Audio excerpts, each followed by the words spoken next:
All right, I'm back with part two. My name is Oprah Part Two. Now I hate to really, throw her name out there for real, but she is so, she's so much a part of my life. I can't help but say it. I want to say she, it, and some other things, but I'm gonna try to keep this as professional as possible because I am a professional at the end of the day. Those who know me in Chicago, you know me to be a professional. So for you in Chicago, I'm gonna be a professional and keep this rolling with nothing but the truth and a better understanding of how I became uh, Oprah's nemesis and vice versa or whatever. I personally, even though everything she has sent me through, losing my family, putting me in prison, uh, me being poisoned, people beating me up, uh, eyes all around me. Let's talk about the eyes all around me, some up to date stuff right fast. Now, I live in a building, ain't nothing but eyes over eyes, the mayor's eyes, the president's eyes all around me. They not here, but they agents are here, okay? And I'm gonna tell you the reason why. And I'm gonna be real frank. Now I know y'all gonna think, oh, she's just putting too much into this. No, I'm saying this now, so when I tell you what I have to tell you later, it all makes sense to you. But you see this here? This is DMX, his book. I had this book, this, this book of DMX. I was reading, and I had it in my cabinet in my one room place that I stay at that's no bigger than a prison cell. You feel me? Maybe a little bit bigger. So it was in my little kitchen cabinet. And, one day the manager and her little Mexican crew, the black manager and her Mexican crew came through, you know, um, doing what you call inspection or whatever. And, killing roaches or whatever. You know how they do, you know, exterminating the place. So she looked into the cabinet and she saw this book. You understand what I'm saying? And wouldn't you know, the next week or two, Oprah and Ayana, or whatever her name is, was interviewing DMX. Now, I like DMX. I understand he has problems and they after him because they don't want the righteous to rise above them. They try to keep us down, especially if we have a good vibe that'll reach a lot of people. They want to suppress that, the powers that be. So, you know, Oprah and Ayana found a way to turn DMX sons uh, against him, so to speak. You know, at the end, DMX was like, well, I guess I'll see you at my firm. You understand what I'm saying? See, these kind of tricks they play. You understand what I'm saying? I've been giving Oprah so much information. She has used it up so much in a negative form that when her time comes, it's gonna be just like the rich man in the Bible and Lazarus. I'm gonna be Lazarus. Oprah gonna be the rich man, but in her case, the rich woman, and she gonna beg me, Lazarus, you know, just ask God for a little water on my tongue, and I ain't gonna be able to do that for her because I done reached Oprah, I done gave Oprah all kinds of things that she could have never gotten on her own. My story has fed a lot of people. Okay, believe me when I tell you this. People in Chicago, you know it has. But have I yet to get accountability? No. You know what I got? A crazy check worth $600 and something dollars a month. And people know in Chicago that I'm the coldest thing that ever walked this side of the earth, for real. Straight up, sent straight from heaven down to earth to help my people get out the mess that Martin Luther King put us in with that I have a dream shit. You understand what I'm saying? That that was the worst thing he could have did, integration. But because God does everything for a reason, it's gonna all turn out to be one big rainbow in the end, for real. Because that's the promise God made to me. God don't make mistakes. Everything happens for a reason, but in due time. But the time is almost up, and that's why, I'm talking like I am, to the point where, do what you got to do, for real, because I'm going to do what I got to do. Now, with that said, keep your head up, DMX, but most of all, while they was railroading DMX, look at this picture. What is that?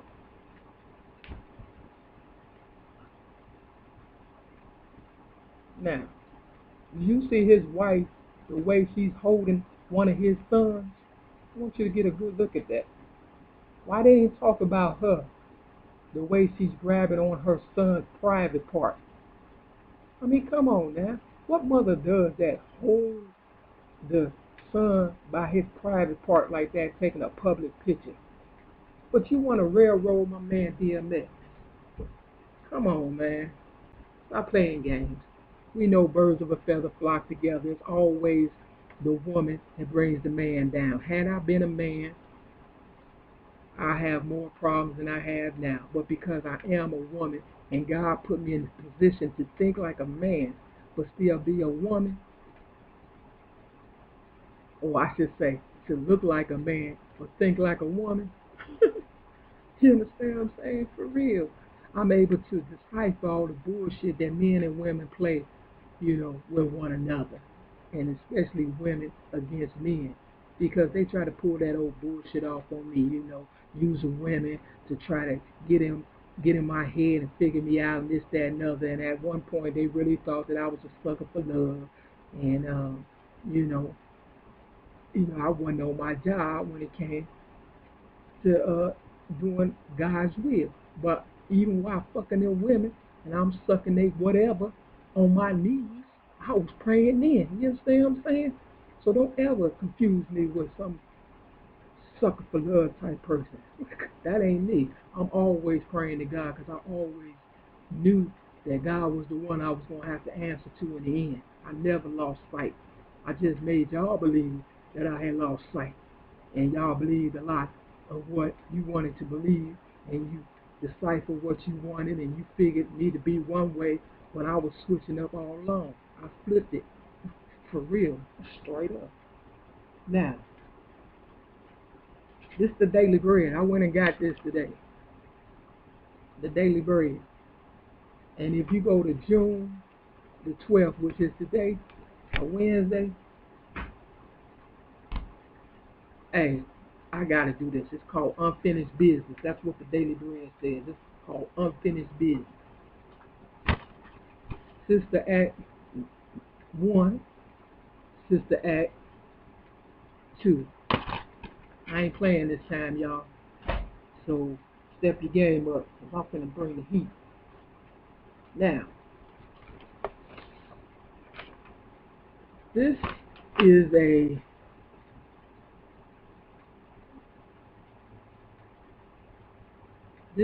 a form that in 1995, let's see, here we go. I'm trying to get that date. That's my signature. That's the doctor's signature, 12/8/95. And I wrote snowy right next to it because I wanted y'all to know the condition of the weather. It was a snowy day that day. Now this is a 1995 psychiatric form or whatever, because like I said, in 1986 I said open my story and I let things go, for a long time. Then in 1995, Oprah on her show, she mentioned that, now if y'all real Oprah fans, I ain't lying. In 1995, Oprah mentioned that she was going to leave her show. But before she did, she was kind of straddling the fence on whether she would sign on for another 2 years or whatever. But before that, she asked her public to write in and tell them who who in their life does a good job. And you know, me being an unselfish person, but also knowing the games and trickery that my enemy plays on me, I directed my letter to Oprah Winfrey herself. And here's a copy. Now, Oprah got the original copy, but this is the second copy. And if you can see that, it says, "It's you, Oprah, that will have a magnificent future." And here go the date. Let's see. You see that? I want people to see that. Oh, what magnificent job. That's what it said. It's you, Oprah, that will have that does a magnificent job. Okay, I'm trying to get this right. Now, the date is December 26, 1995, time 10 a.m. And anybody who has seen any of my writings, they know I get up early and I write. So you could say it's 10 a.m., so her show was at 9 o'clock in the morning in Chicago. So right after I watched the show, I must have really, went in on it. And that's what happened. I wrote her a letter and said, "It's you, Oprah, that does a magnificent job." And I broke down magnificent. And towards the end, I broke it down like this. I sent Job or Job. You understand what I'm saying? I'm Job, nigga. And I wanted her to know that. I'm Job. Y'all gonna fuck me around, but God gonna bless me in the end twice. So, with that said, Oprah has the original letter. But this is I always do two. I always do two of things because, I mess up and I'll be like, oh, I'm gonna start over. And I want it to be kind of real particular or whatever and stuff. So, it was Oprah Winfrey. I wanted to do my best. But not only that, in 1995, I was detoxing, I ain't gonna even lie, off of drugs and alcohol or whatever and stuff. But when God calls, I do what I gotta do. And like I said, I was detoxing. I wasn't high at the time. Okay, I had been clean for like about a month.